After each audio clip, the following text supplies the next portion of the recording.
Hi everyone, it's Julianne here, and welcome back to my channel. Today I'm going to be sharing with you how I created this birthday card using some of the new goodies from the Paper Tray Ink, the Ink to Paper collection, and their January 2021 release.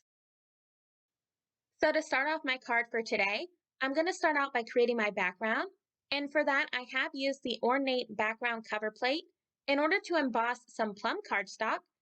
And to add some dimension to my background panel, I'm going to be doing some distress ink blending, and I'm going to be using Seedless preserves as well as black soot.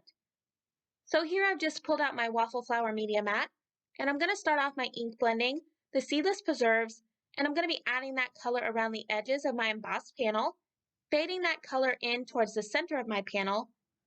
Now adding the ink blending is definitely optional if you choose to recreate this card. You could definitely just emboss your cardstock with that cover plate and keep on going, but I just really think that adding that ink blending really adds some really nice depth to your background. Now in order to make my edges just a little bit darker, I'm then going to come in with some black soot, and I'm just going to be adding that color around those edges just like I did before, but I'm not going to be extending that color into the center as far as I did the Seedless preserves. Now in order to get an even blend in between both of those colors, I'm then going to come back in with the Seedless preserves again, and I'm going to go over that entire ink blended area. So once I'm finished with that last little bit of ink blending and I'm happy with how my background panel looks, I'm then just going to place my panel off to the side and I'm going to start working on my stamping.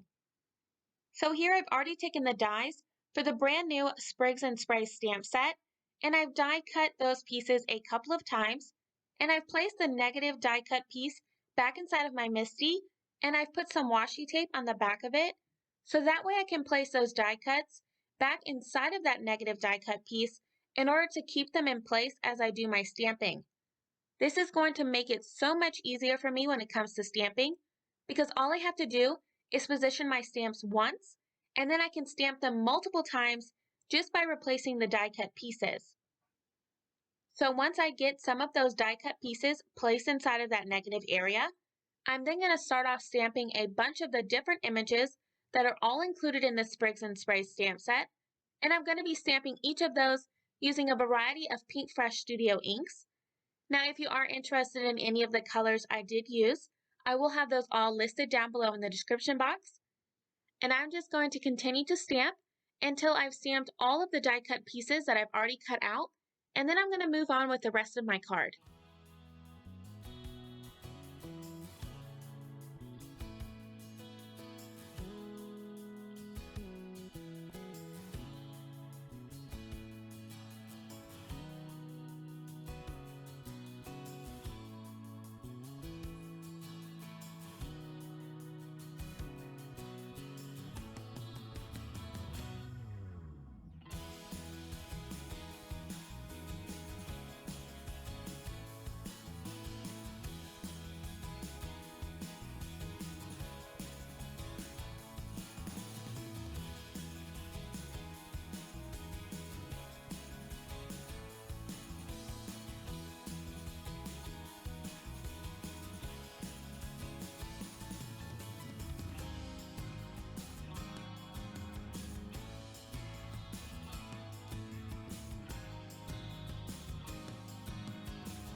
Once I had all of my stamping done, I'm now going to start working on my sentiment.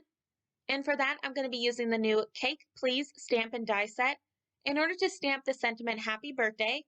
Now this sentiment is supposed to be like a topper for your cake when you're using that stamp set. But for my card today, I'm going to be adding it as a sentiment inside of my floral arrangement. So here I've already stamped that sentiment onto some black cardstock using some VersaMark ink. And I'm going to be heat setting that sentiment using some white embossing powder. I'm now going to start working on assembling everything together. Once I've decided on the placement of where I want everything to go on my card, I'm just going to mark where I have that image on my background panel using a pen, and then I'm going to be adhering it down using some liquid adhesive. Once that's all adhered, I'm then going to be adding some more adhesive to the back of my vase, And this is from the Abundant Blooms Stamp and Die set from their last release. And I'm going to be adhering that directly over the already adhered blooms.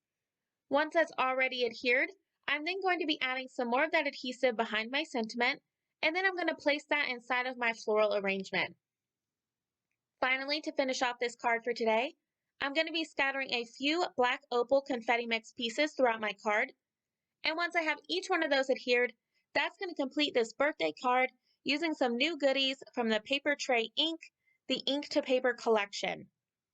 I will have a couple more cards and videos coming up in the next couple of days using even more products from this release, so make sure that you subscribe down below to my channel so you never miss another card making video again.